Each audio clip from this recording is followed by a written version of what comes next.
এক মুসাফির রাতের বেলায় মসজিদের বারান্দায় শুয়ে আছেন। এমন সময় এক চোর মসজিদের মাইক চুরি করে নিয়ে যাচ্ছে। তখন সেই মুসাফির পেছন দিক থেকে চোরটিকে শক্ত করে ধরে চোর চোর বলে চিৎকার করতে থাকলো। তাদের চিৎকার শুনে এলাকাবাসী এসে দেখতে পান দুইজন অপরিচিত লোক, আবার দুইজন লোকই একজন আরেকজনকে চোর বলে চিল্লাচ্ছেন। আসলে চোরকে সেটা তো আর এলাকাবাসী জানে না। তখন এলাকাবাসী এই দুইজনকে এলাকার মাতুব্বরের কাছে নিয়ে গেল।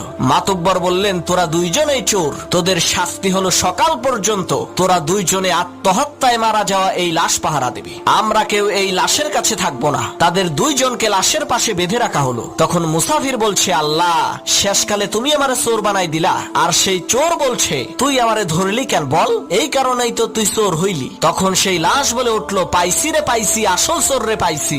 লাশের কথা শুনে চোর আর মুসাফির প্রচন্ড ভয় পেয়েছে। তখন লাশ বলে উঠলো, আমি মরি নাই, মরার ভান ধরেছিলাম আসল চোরকে ধরার জন্য।